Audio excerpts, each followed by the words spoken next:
आप सभी को western knowledge YouTube channel platform पे स्वागत है। यहाँ पे आज हम लोग संस्कृत का क्लास करेंगे, क्लास 10th का संस्कृत का, जिसका लेक्चर आज पहला है। कुछ संस्कृत के जो लेसन था, पहला लेसन मंगलम पाठ था, क्योंकि उतना इम्पोर्टेंट नहीं है, इसलिए पहले दूसरा लेक्चर पढ़ाते हैं पाटलिपुत्र वैभव के बारे में कि पाटलिपुत्र वैभव होता क्या है, पाटलिपुत्र वैभव के बारे में लिखा है क्या चीज लिखा हुआ है बुक में संस्कृत में। इसी से सबसे ज्यादा या ऑब्जेक्टिव क्वेश्चन रहे या सब्जेक्टिव क्वेश्चन रहे, सबसे ज्यादा जो क्वेश्चन बनता है पाटलिपुत्र वैभव से बनता है। उसके बाद बनता है जो कर्मवीर कथा से बनता है, उसके बाद व्याघ्रपथी कथा से बनता है। ऐसा ऐसा चैप्टर से सबसे ज्यादा क्वेश्चन पूछता है। तो आज हम लोग देखेंगे पाटलिपुत्र वैभव के बारे में, जो लेसन 2 है। तो लेसन 2 का हो गया पाटलिपुत्र वैभव। ये जो लिखा हुआ है संस्कृत में लिखा हुआ है, ये पाटलिपुत्र वैभव कैसे पता लगा संस्कृत में लिखा हुआ है? ये जो लगा हुआ दिखाई दे रहा है, लिखा हुआ पाटलिपुत्र वैभव। पढ़ने में थोड़ा अजीब लग रहा है, ऐसा नहीं लग रहा है पाटलिपुत्र वैभव, ऐसा नहीं लग रहा है पढ़ने में, वैभवम लग रहा है पढ़ने में। इसी प्रकार से काची में लिखा हुआ है पाटलिपुत्र वैभव। अगर इसका हम लोग देखेंगे ये हिंदी में इसका क्या अर्थ होता है, क्योंकि अगर जो क्वेश्चन आता है हमेशा हिंदी में ही आता है, उसका आंसर भी हिंदी में ही लिखना पड़ता है।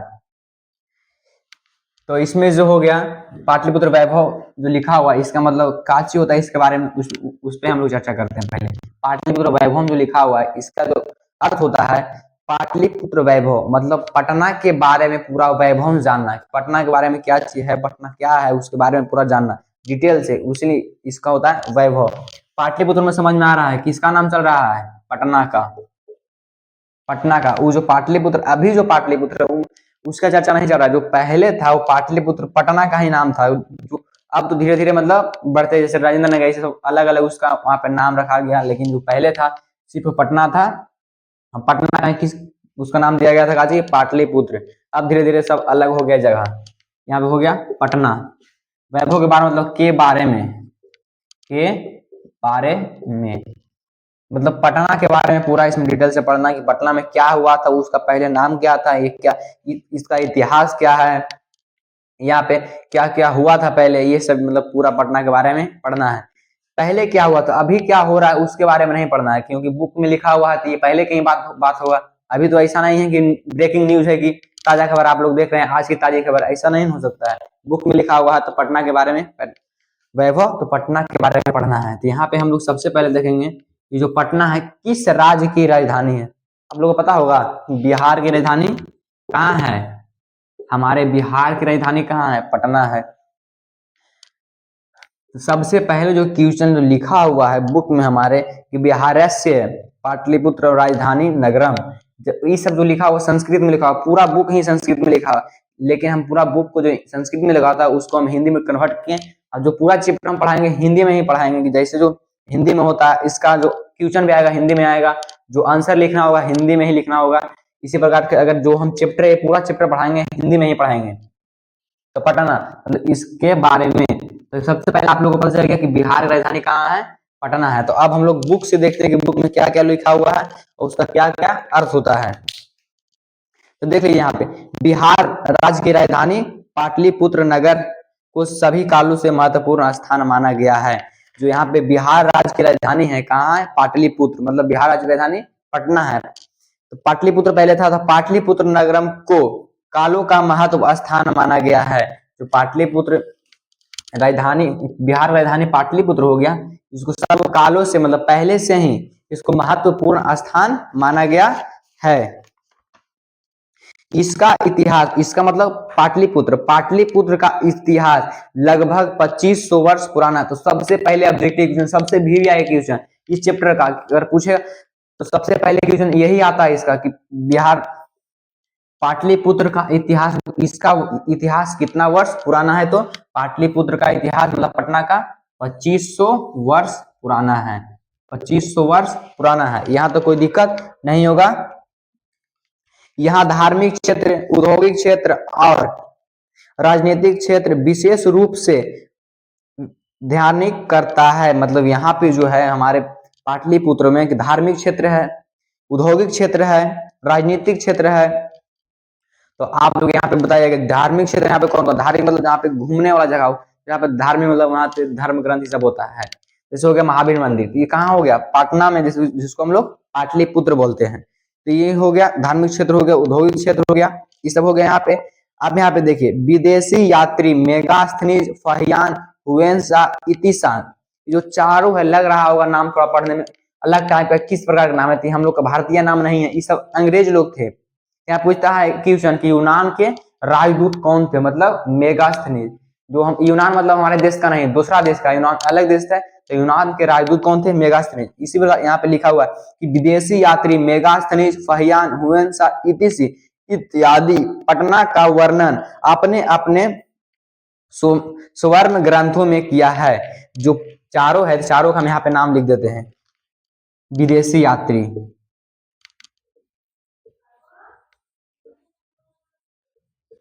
विदेशी यात्री, आप लोग मेन टॉपिक जो होगा उसको हम बोल रहे हैं, लिखते चलिएगा। कौन हो गया, मेगास्थनीज, अस्थनीज। दूसरा में हो गया फहियान,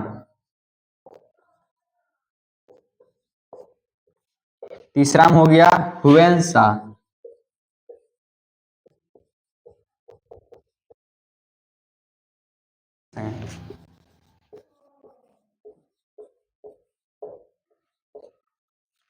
जो चारों है विदेशी यात्री है, और कहाँ आए थे, पाटलिपुत्र मतलब आए थे। तो ये क्या करने के लिए पाटलिपुत्र आए थे, किस लिए आए थे, तो जो चारों है विदेशी यात्री पटना भ्रमण करने के लिए, भ्रमण मतलब घूमने के लिए आए थे। अगर यहाँ पे घूमने के लिए आए, यहाँ पे अच्छा अच्छा चीज देखे, तो यहाँ पे अपने अपने ग्रंथों में, चारों जो राइटर थे मतलब, तो अपना अपना जो स्वर्ण इनका ग्रंथ था, सब पटना के बारे में अपना अपना ग्रंथों में वर्णन किए, मतलब लिखे। अब इस पाठ में पाटलिपुत्र वैभव का सामान्य परिचय है। जो पाठ हम लोग पढ़ रहे हैं, इसमें पाटलिपुत्र वैभव का सामान्य परिचय है। भारत के प्राचीन नगरम में पाटलिपुत्र को गंगा नदी के किनारे बसा हुआ है। यहाँ पे देखिए, जो भारत में प्राचीन नगरों, जो भारत में प्राचीन नगर, इसको पाटलिपुत्र है। तो पाटलिपुत्र जो नगर है, यहाँ पे क्वेश्चन पूछता है कि पाटलिपुत्र किस नदी के किनारे बसा हुआ है या स्थित है। तो पटना किस नदी किनारे बसा हुआ है, यहाँ पे लिख लीजिएगा, पाटलिपुत्र किस नदी के किनारे बसा हुआ है, तो गंगा नदी के किनारे, गंगा नदी के किनारे। यहाँ पे ये भी क्वेश्चन पूछता है कि जो गंगा नदी के किनारे बसा हुआ है, ये तो ठीक हो गया। तो ये भी क्वेश्चन पूछता है कि पाटलिपुत्र के किस ओर गंगा नदी बहती है। तो यहाँ पे आप लोग बताइए, पाटलिपुत्र किस ओर गंगा नदी बहती है, पता है नहीं, आप लोग यहाँ से देख लीजिए। जो गंगा नदी बहती है हमेशा उत्तर की ओर बहती है, किधर, उत्तर की ओर। अब यहाँ पे ये भी पूछता है कि गांधी सेतु पुल कहाँ है, तो गांधी सेतु पुल कहाँ है, पाटलिपुत्र में है। तो वहां पे देखें तो पाटलिपुत्र जो है किस नदी की ओर है, मतलब गंगा नदी के उत्तर की ओर, मतलब पाटलिपुत्र बसा हुआ है। यहाँ तक हो गया था, यहाँ तक कोई दिक्कत नहीं है। अब हम लोग उसके आगे देखेंगे। भारत के प्राचीन नगरों में पाटलिपुत्र गंगा नदी के किनारे बसा हुआ है, यहाँ तक ठीक है। इसके विषय में दामोदर गुप्त, ये जो दामोदर गुप्त है, यहाँ पे देखिए दामोदर गुप्त, ये एक कवि का नाम है। किनका नाम है, कवि का, दामोदर गुप्त। यही एक ग्रंथ का रचना किए थे, ये काव्य कूटनीतम, काव्य पढ़ना आएगा ना, कूटनीतम काव्य ग्रंथ का ही रचना किए थे। इस ग्रंथ में मतलब बताए थे कि जो सरस्वती का कुल गृहम है, सरस्वती जो कुल गृहम जहाँ पे बसती है, एक स्वर्ण का है स्थान है, तो कौन सा स्थान है, पाटलिपुत्र। इस ग्रंथ में वही बताया गया है दामोदर गुप्त के माध्यम से, मतलब जो लिखे हैं उस ग्रंथ में यही लिखे हैं कि सरस्वती का कुल गृह, मतलब सरस्वती का घर ही कहाँ है, पाटलिपुत्र है। यहाँ तक कोई दिक्कत नहीं होगा। अब इसके आगे हम लोग पढ़ते हैं। स्वर्ण स्थान है। इतिहास में सुना जाता है कि गंगा के किनारे बुद्ध के समय से पाटलिप ग्राम अवस्थित था। यहाँ भगवान बुद्ध बहुत बार आए। उनका कहना था कि यह ग्राम महानगर बनेगा, लेकिन कलश झगड़े आग से हमेशा इसे भय बना रहेगा। अब देखिए, यहाँ से आगे काची मतलब पढ़ना है, आगे क्या बता रहे हैं, चैप्टर में क्या बता रहे हैं जी। देखो यहाँ पे दामोदर कूटनीतम काव्य नाम के ग्रंथ की रचना कर दिए थे। अब उसके आगे जो कार्य होता है कि भगवान बुद्ध के समय, मतलब जो भगवान बुद्ध थे, तो उत्तर की ओर दामोदर, उत्तर की ओर जो पाटलिपुत्र बसा हुआ है वहां पे भगवान बुद्ध अनेकों बार आए थे, लेकिन जब वहां पे भगवान बुद्ध आए तो वहां के उस समय वहां के नाम था काची पाटली ग्राम। यहाँ पे डायरेक्ट ऑब्जेक्टिव क्वेश्चन पूछता है कि भगवान बुद्ध के समय, आप लोग सुनिएगा यहाँ पे, भगवान बुद्ध के समय पाटलिपुत्र का क्या नाम था? तो पाटली ग्राम। किनके समय में? बुद्ध भगवान के समय में। बुद्ध भगवान के समय में पाटली ग्राम नाम था। यहाँ तो कोई दिक्कत नहीं होगा। लेकिन भगवान बुद्ध एक बहुत बड़ा अति थे, भविष्यवाणी थे, बहुत बड़ा ज्ञानी भी थे। भविष्यवाणी किए थे कि जो पाटलिपुत्र है आगे चल के, जैसे आगे चल के महानगर बनेगा, मतलब महानगर एक बनेगा, महानगर बन गया है, बहुत सारे वहां पे आबादी है, महानगर बन गया। लेकिन आग पानी जैसे कलश, हमेशा वहां झगड़ा से, आग से, पानी से हमेशा उसको भय बना रहेगा। तो वो बात जो था भविष्यवाणी था, अभी सही हकीकत में बदल गया है। क्योंकि अभी देखिए पाटलिपुत्र में, मतलब पटना में, हमेशा वहां पे कलश होते रहता है, लड़ाई झगड़ा होते रहता है, गंगा नदी है तो बाढ़ आते रहता है, ये सब तो हो ही रहा है। तो भगवान बुद्ध के समय जो बोले थे अभी वो सच हो गया है, बाढ़ से हमेशा भय बना रहेगा। अब देखिए काची यहाँ पे है, कलांतर में यह पाटलीग्राम ही पाटलिपुत्र कहा गया।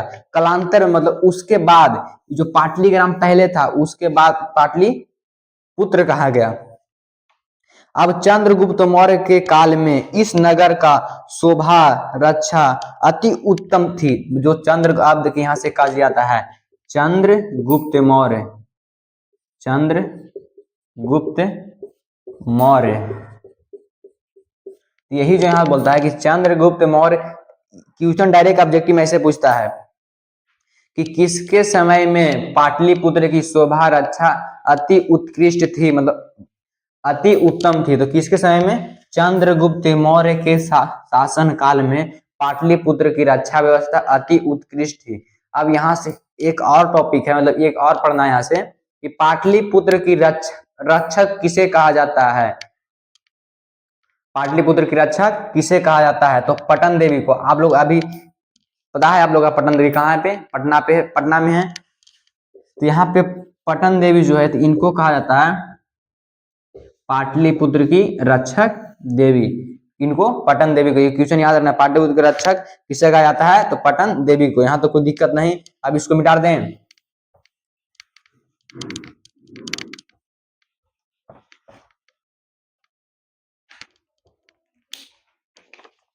अब इसको आगे हम लोग देखते हैं। उसके संस्थान इंडिका ग्रंथ में निरूपित कहते हैं। जो उसके संस्कार में, तो इंडिका पुस्तक किसके द्वारा लिखा गया है? ये भी क्वेश्चन पूछता है कि इंडिका पुस्तक की, सोशल साइंस में रहेगा ये क्वेश्चन, या संस्कृत में रह सकता है। इंडिका पुस्तक किसके द्वारा रचित है, मतलब लिखा गया, तो किसके द्वारा लिखा गया है पता है? मेगास्थनीज के द्वारा। वो भी यही ग्रंथ में लिखे थे चंद्रगुप्त। जब मेगास्थनी यहाँ से घूम के गए थे तो यही लिखे थे कि चंद्रगुप्त मौर्य के शासन काल में पाटलिपुत्र की रक्षा व्यवस्था अति उत्कृष्ट थी, यही लिखे थे। अब इस नगर का वैभव परिदेशी अशोक के समय में भी अति समूह था। बहुत प्राचीन समय से पाटलिपुत्र का प्राचीन शिक्षा व्यवस्था प्रचलित थी, ऐसे राजशेखर की अपनी काव्य मीमांसा ग्रंथ में लिखे। अब देखिए यहाँ से एक काजी आता है राजशेखर,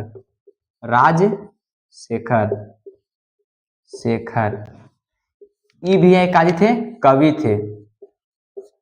अब ये काजी लिखे थे कवि मानसा ग्रंथ है। ये इनका नाम है, ये ग्रंथ का नाम है, ये एक कवि थे। ये जो लिखे थे इस ग्रंथ में लिखे थे कि पहले से ही, प्राचीन काल से ही, मतलब पहले से ही जो पाटलिपुत्र है यहाँ का शिक्षा व्यवस्था अति उत्कृष्ट था। मतलब यहाँ का शिक्षा व्यवस्था बहुत प्रचलित था, मतलब बहुत जगह के लोग यहाँ पढ़ने आते थे। ये सब किस में लिखा हुआ था? कवि मीमांसा में। यहाँ पे आप लोग डॉट नहीं रहेगा कि राजशेखर का ग्रंथ कौन है और दामोदर गुप्त का ग्रंथ कौन है। यहाँ पे एक ट्रिक बताते हैं, राजशेखर मतलब राजा, यहाँ पे मांस कौन खाता है? तो मतलब समझ लीजिएगा राजा मांस खाता है। तो राजशेखर कवि मानसा, उसमें दामोदर गुप्त कूटनीतम काव्य, यहाँ पे कोई दिक्कत नहीं है। अब उसके आगे हम लोग देखते हैं, यहाँ वर्षों से पतंजलि जैसी विद्वान ज्ञान के विस्तार कर सकते पाए हैं। कुछ प्राचीन संस्कृतों ग्रंथों पुराणों जैसी पाटलिपुत्र का दूसरा नाम और कुछ भी था। जैसे अब यहाँ से देखिए काजी हो गया कि यहाँ पे पतंजलि जैसे एक विद्वान हो गया पतंजलि, उस जैसे सब लोग कहाँ पे यहीं पे शिक्षा लिए थे, और वहां पे शिक्षा लेने के बाद जो ये पाटलिपुत्र था, पाटलिपुत्र, इनके और अलग भी नाम थे पहले। मतलब काची हो गया कुसुमपुर, कुसुमपुर हो गया, पुष्पपुर, पुष्पपुर। आप देखिए यहाँ पे कुसुमपुर और पुष्पपुर किस लिए नाम धरा गया है पाटलिपुत्र को, तो यहाँ पे पुष्प मतलब समझ में आ रहा है ना, किसके लिए, फूल के लिए। तो यहाँ पे जो पाटलिपुत्र था जो मतलब पुष्पपुर है, पहले मतलब यहाँ पे बहुत सारा फूल का खेती होता था, इसलिए वहां पे देखने में बहुत अच्छा अनोखा था, इसलिए वहां का नाम पुष्पपुर पड़ा, उसके बाद कुसुमपुर पड़ा, उसके बाद पाटलिग्राम पड़ा, उसके बाद पाटलिपुत्र पड़ा। अब धीरे धीरे पटना हो गया है। अब देखिए आगे चल के क्या नाम होता, लेकिन यहाँ तक ये जो चैप्टर में दिया हुआ था वो हम बता दिए यहाँ तक। अब यहाँ से आगे जो चैप्टर में नहीं दिया हुआ वहां से अब आगे देखिए, इसमें और टॉपिक जुड़ा हुआ है जो गुरु गोविंद सिंह। यहाँ पे देखिए 5 गो आप लोग 10 गुरु, इसमें 3 गो गुरु का आप लोग नाम याद कर लीजिएगा। प्रथम गुरु हो गया, 5वें गुरु हो गया, 5वें गुरु, एक 10वें गुरु, 10वें गुरु। इसको मिटा देते हैं यहां से। तो प्रथम गुरु कौन है, गुरु नानक, गुरु नानक कौन है, प्रथम गुरु है। 5वें गुरु कौन है, गुरु अर्जुन देव, अर्जुन देव। 21वें गुरु है, 5वें गुरु। प्रथम गुरु गुरु नानक है, 5वें गुरु अर्जुन देव है, 10वें गुरु जो है गुरु गोविंद सिंह, गुरु गोविंद सिंह है। यहाँ तो कोई दिक्कत नहीं है। अब यहाँ से देखिए, ये आप लोग याद कर लीजिएगा इतना। यहाँ से अब कहा होता है चैप्टर के आगे क्या जो लिखा हुआ है चैप्टर में, कि गुप्त वंश के शासन काल में, गुप्त वंश के शासन काल में कौमुदी महोत्सव मनाया जाता था। कहाँ पे, पाटलिपुत्र में। अब देखिए कौमुदी महोत्सव कैसा होता है, जैसे हम लोग दशहरा मनाते हैं, दुर्गा पूजा मनाते हैं, उसी के समान कौमुदी महोत्सव था। सब लोग वहां पे एक साथ मिल के अच्छा से पूजा पाठ करते थे, वही जैसे हम लोग दुर्गा पूजा करते हैं उसी प्रकार से कौमुदी महोत्सव मनाया जाता था। किसके, ये भी क्वेश्चन पूछता है, कौमुदी महोत्सव किसके शासन काल में मनाया जाता था, तो गुप्त वंश के शासन काल में, गुप्त वंश के शासन काल में कौमुदी महोत्सव मनाया जाता था। और किस ऋतु में मनाया जाता था, तो शरद ऋतु, शरद में समझ में आता है ना, ठंडी के समय में, जिस तरह से अभी ठंडा है तो वही ठंडा के समय में वो मनाया जाता था। तो किस वंश के शासन काल में, तो गुप्त वंश के शासन काल में कौमुदी महोत्सव मनाया जाता था। कहाँ पे, पाटलिपुत्र में। और किस ऋतु में, तो शरद ऋतु में। यहाँ तक हो गया। अब देखिए आगे, ये जो 10वें गुरु यहाँ पे हम जो लिखे हैं, गुरु गोविंद सिंह, यह भी क्वेश्चन पूछता है, पाटलिपुत्र में किस महापुरुष का जन्म स्थान है, तो गुरु गोविंद सिंह का। इनका जन्म ऐसे पूछता है, गुरु गोविंद सिंह का जन्म स्थान कहाँ है, तो पटना में, मतलब पाटलिपुत्र में, पाटलिपुत्र में इनका जन्म स्थान है। गुरु गोविंद सिंह का पाटलिपुत्र में जन्म स्थान है। और सिख धर्म के कई गुरु, ऐसे ही पूछता है, गुरु गोविंद सिंह सिख धर्म के कई गुरु थे, 10वें गुरु। या क्वेश्चन को उलट के पूछे कि 10वें गुरु, सिख धर्म के 10वें गुरु कौन है, तो गुरु गोविंद सिंह। इनका जन्म स्थान कहाँ है, पाटलिपुत्र। अभी किस नाम से जाना जाता है, तो गुरुद्वारा के नाम से। अब यहाँ से कोई दिक्कत नहीं होगा। अब यहां से देखिए और काची जो बचा है, आप लोग इतना जानते होंगे, पाटलिपुत्र के दर्शनीय स्थलों के नाम लिखे, स्थलों बताएं। मतलब पाटलिपुत्र के दर्शनीय मतलब जहां पे घूमने का, अच्छा दर्शन करने का जगह है, वहां पे ये अब चैप्टर में थोड़ा सा खाली बचा है। तो आप लोग को पता होगा कि पाटलिपुत्र में, जैसे पटना में बहुत सारा घूमने की जगह है। जैसे सबसे पहले हो गया महावीर मंदिर हो गया, उसके बाद हो गया गोलघर हो गया, चिड़ियाघर हो गया, संजय गांधी जैविक उद्यान हो गया। इस प्रकार से यहाँ से घूमने, चिड़ियाघर हो गया, बहुत सारे यहाँ घूमने का जगह है। तो इसमें जो होगा पाटलिपुत्र के दर्शनीय स्थल में सब यही सब लिखा जाएगा। जैसे हो गया गोलघर, गोल घर, तारा मंडल हो गया ना। अब यहाँ से हो गया चिड़ियाघर, चिड़िया घर। आप लोग अगर नहीं घूमने गए हैं तो कभी जाइएगा, यहाँ का नज़ारा बहुत अच्छा है। लड़का लोग को बोल रहे हैं, अगर जो लड़का लोग है अपने बंदी के साथ नहीं जाना, सिर्फ सिंगल जाना, मम्मी पापा के साथ जाना, कोई दिक्कत नहीं होगा यहाँ से। अब यहाँ से आगे चिड़ियाघर हो गया, संजय गांधी जैविक उद्यान हो गया, तारामंडल हो गया, चिड़ियाघर हो गया, महावीर मंदिर। जो डायरेक्ट पूछता है कि महावीर मंदिर कहाँ स्थित है, तो पाटलिपुत्र में। अब इसके आगे आप लोग जो याद होगा आप लिख सकते हैं भी, या अथवा नहीं भी लिख सकते हैं। तो यहाँ तक ये जो पूरा चैप्टर था, एक बार आप थोड़ा सा चैप्टर में डिस्कस कर देते हैं। सबसे पहले बिहार राज्य की राजधानी कहाँ है, पाटलिपुत्र है। पाटलिपुत्र का इतिहास कितना वर्ष पुराना है, तो 2500 वर्ष पाटलिपुत्र का इतिहास पुराना है। अब चंद्रगुप्त मौर्य के शासन काल में वहां पे चंद्रगुप्त मौर्य के शासन काल में वहां की शोभा रक्षा अति उत्कृष्ट थी।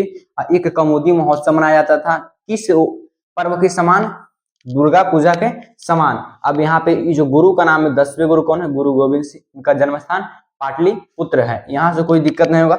अब अगला जो क्वेश्चन, यहाँ से जो ऑब्जेक्टिव क्वेश्चन है, इनका जो ऑब्जेक्टिव क्वेश्चन इसमें रहेगा, हम ऑब्जेक्टिव क्वेश्चन अगला क्लास में लिखवा देंगे। लेक्चर फर्स्ट है, लेक्चर सेकंड में इसका ऑब्जेक्टिव क्वेश्चन लिखवा देंगे और सब्जेक्टिव क्वेश्चन लिखवा देंगे। सब्जेक्टिव क्वेश्चन ऐसा बनता है कि भगवान बुद्ध के समय पाटलिपुत्र को जो पाटलीग्राम नाम था, ये हो गया मतलब ऑब्जेक्टिव क्वेश्चन। पाटलिपुत्र, पाटलीग्राम किसके समय में था, तो भगवान बुद्ध के समय में। यहाँ तो कोई दिक्कत नहीं है। क्वेश्चन ऐसे पूछेगा कि भगवान बुद्ध ने पाटलिपुत्र के बारे में क्या भविष्यवाणी की थी, ऐसे क्वेश्चन पूछेगा, मतलब क्या बताए थे। दूसरा क्वेश्चन ऐसे हो गया, पाटलिपुत्र के दर्शनीय स्थलों का नाम लिखे, मतलब घूमने वाले जगहों को नाम लिखे। तो आप लोग तो ये बना लीजिएगा।